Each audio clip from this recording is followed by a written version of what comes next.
vais répondre à la question de plusieurs personnes.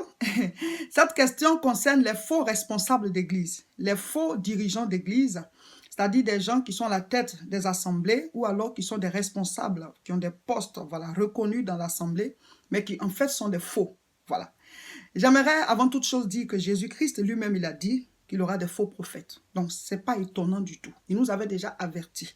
Il aura des faux pasteurs, il aura des faux serviteurs, des loups en vêtements de brebis ou alors des loups dans la bergerie, voilà, qui se font passer aussi pour des brebis, mais en fait qui sont des loups. Et dans toutes les corporations, il y a des faux. Tu vas prendre la corporation des médecins, il y a des faux médecins qui n'exercent pas selon l'éthique de la médecine. Tu vas prendre la corporation des juristes, il y a des faux juristes. Tu vas prendre la corporation des policiers, il y a des faux policiers qui ne travaillent pas selon la loi, qui prennent des dessous des tables et tout ça. Il y a des faux dans toutes les corporations. De même, il y a des faux aussi dans la corporation des serviteurs de Dieu. Parce qu'on est sur la terre, là où le bien et le mal cohabitent. Tu vas trouver quelque chose de bon, le mal aussi n'est pas loin. Et donc, c'est à vous d'être vigilant. C'est à vous de lire la Bible. C'est à vous de connaître la parole pour ne pas vous faire avoir par les faux. La première histoire que nous allons partager, c'est celle qu'un jeune homme m'a racontée. Il m'a appelé, je n'ai même pas voulu demander son nom. Il m'a parlé de son pasteur, c'est-à-dire que leur église est une grande église et le grand pasteur a détaché un jeune pasteur sur notre église, voilà, sur une autre église. Et l'église est en train de grandir et ce jeune pasteur-là, il est puissamment utilisé par Dieu et les gens commencent à venir nombreux. Et lui, il fait partie des responsables, voilà, de la jeunesse. Il est très proche de ce pasteur qu'on a détaché parce que lui aussi, il est de l'église. Et il dit, ce qui l'intrigue, c'est que Dieu l'utilise. Il y a du monde qui vient. Mais ce jeune pasteur-là, il trompe sa femme. Il est infidèle. Il la frappe. Il n'est pas un père doux pour ses enfants. Donc lui, il ne comprend pas. Comment cela est-il possible?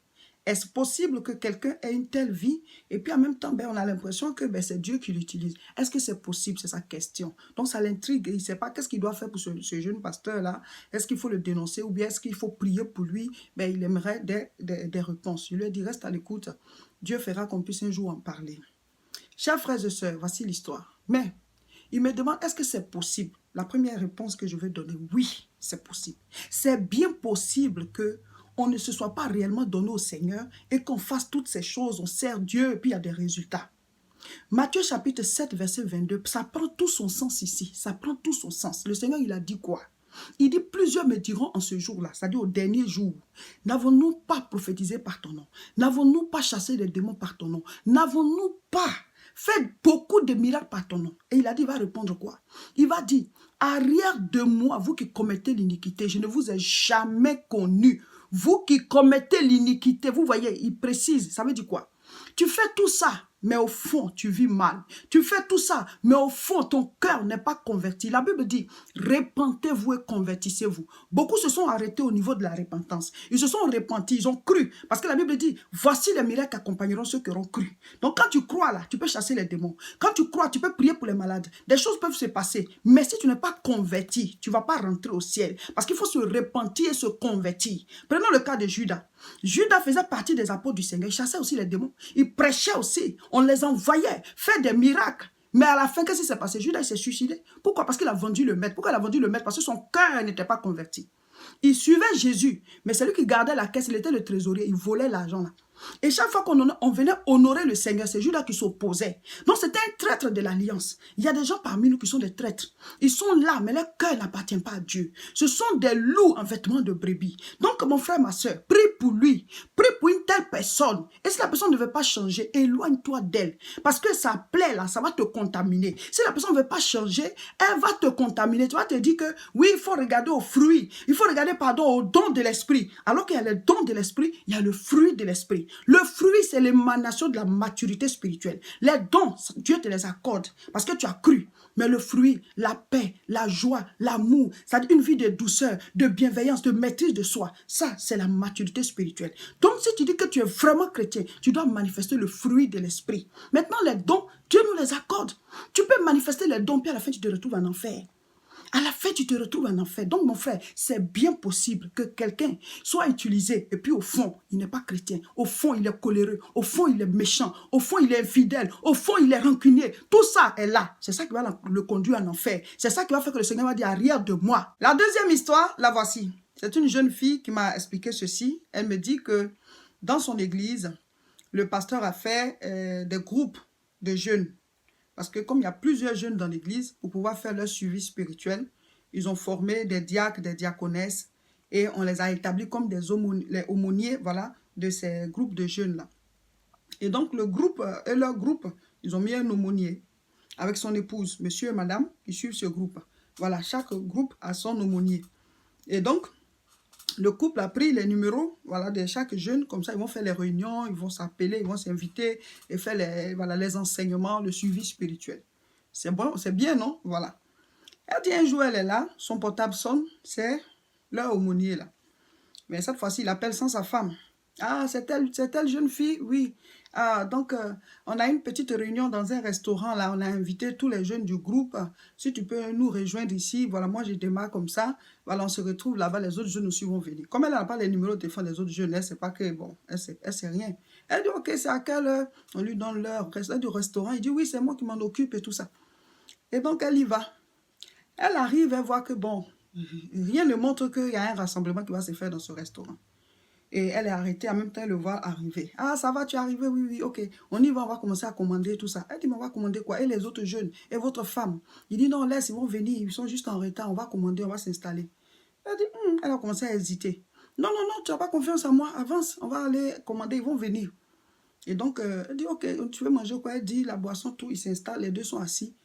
Elle dit, mais je ne vois pas votre femme, je ne vois pas les autres jeunes. Moi, je ne peux pas rester parce que vous m'avez dit que c'est la réunion de la jeunesse. Et je suis venue parce que c'est le pasteur qui vous a établi sur notre groupe. Moi, je ne sais pas que c'est un rendez-vous ou bien. Il dit, non, non, non, il ne faut pas dire les gros mots et tout ça. Elle dit, mais tonton. Il dit, non, il ne faut pas dire tonton. Il faut m'appeler par mon prénom. Elle dit, non, non, non, je commence à vous voir venir, monsieur. Je commence à vous voir venir. Je vous respecte parce que c'est à l'église que ça s'est passé.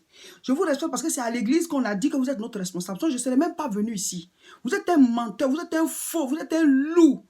Parce que vous laissez votre femme, le pasteur ne sait même pas que vous m'invitez ici. On est là pourquoi? Il dit non, non, non, attention, il ne faut pas changer de ton et tout. Elle dit non, si, je peux changer de ton.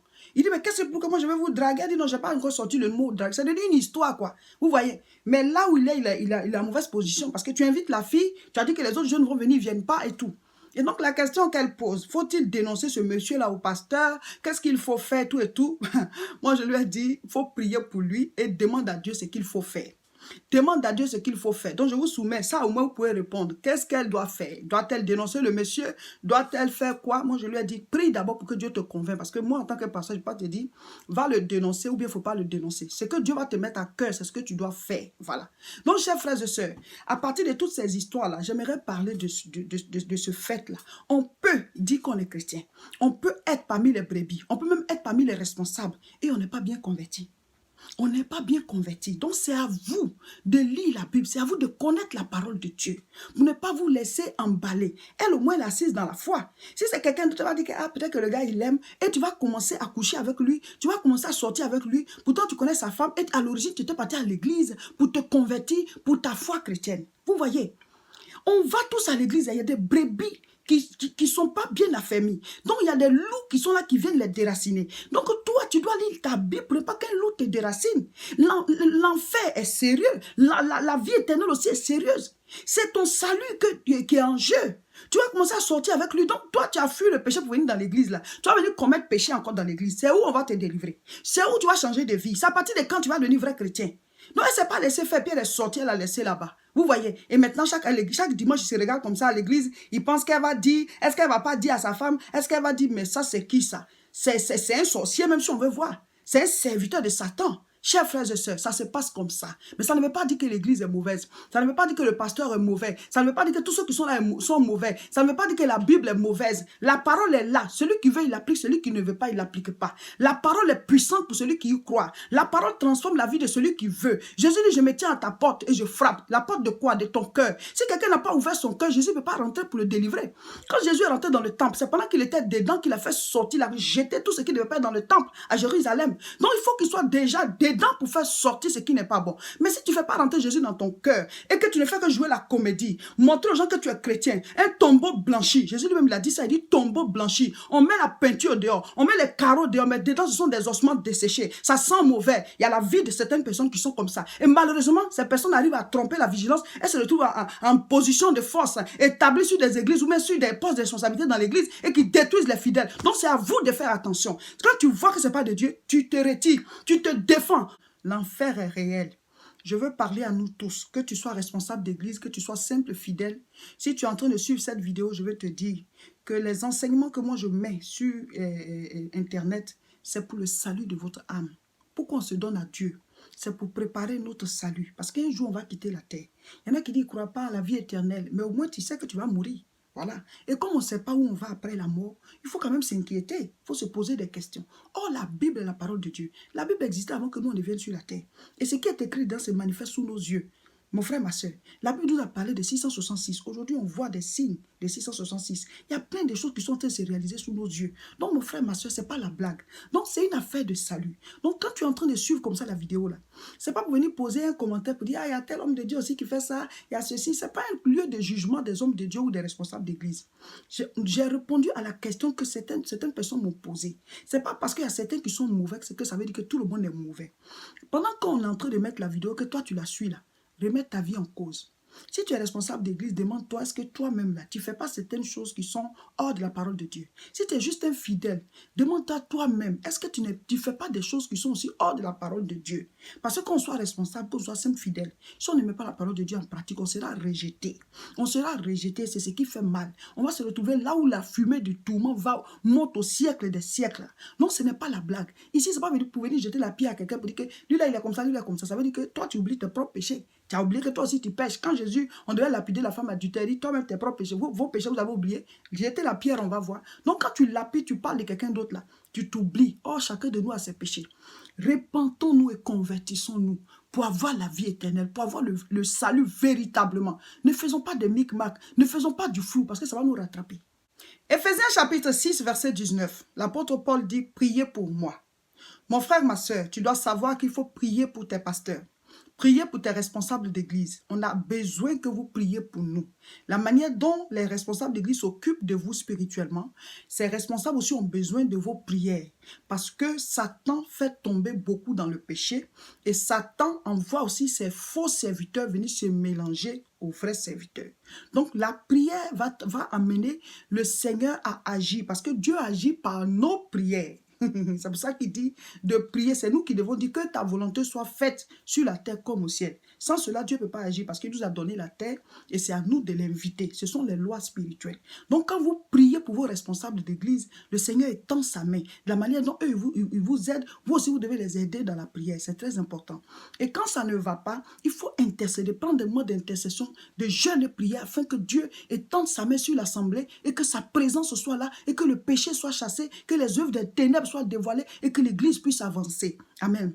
C'est pas facile de servir Dieu. Souvent, tu fais tout ce qui est bon pour que l'œuvre de Dieu puisse avancer. Mais si jamais il y a quelque chose qui n'est pas bon, c'est ça qui sort plus vite. Vous voyez, c'est ça qui sort plus vite. Donc, très vite, les pasteurs ils sont lapidés. Très vite, les hommes de Dieu sont rejetés, ils sont lapidés. Pourtant, ils se sacrifient pour l'œuvre de Dieu. Ils font beaucoup de choses pour l'œuvre de Dieu. Mais comme il y a des faux dedans, donc dès qu'on découvre un faux, on dit, oh, tout le monde est faux. Alors que ce n'est pas parce qu'il y a quelques faux que ça veut dire que tout le monde est faux. Et les quelques-uns qui sont bien, ils ont besoin de vos prières. Ils ont besoin de vos intercessions. Vous voyez, vous êtes nombreux à me suivre. Je mets les vidéos en ligne. Les gens, ils suivent. Oh, c'est bon. Dieu nous édifie par toi. Mais il y a un groupe de personnes qui sont en train d'insulter les hommes de Dieu, qui sont en train de dire, oui, tel homme de Dieu est faux. Tel homme de Dieu est faux. Il est mystique, il est ceci. Quand ils vont se lever sur moi, là, pour monter les documents, des trucs, pour dire que, oui, celle-là aussi, c'est une force. C'est une servante de Satan. Elle est mystique. Il y en a qui me suivaient depuis longtemps que j'édifiais là. Il y en a là qui vont dire, c'est vrai. Parce que moi-même, il y a un petit truc là. Il y a un truc là même que j'ai remarqué là. C'est vrai, elle n'est pas de Dieu. C'est comme ça que souvent le métier, il est ingrat. Mais comme Dieu, lui, n'est pas ingrat et qu'il est reconnaissant, ceux qui sont de Dieu, ils s'accrochent et ils continuent de le servir. Ceci est un enseignement de notre mouvement, devenir un vrai chrétien. Il est très important qu'on soit vraiment chrétien, mon frère, ma soeur. N'oubliez pas, nous avons la grande croisade de prière au niveau de Paris-Aubervilliers le samedi 13 avril à 14h30. L'adresse est 29 rue Sadi Carnot, 93 300.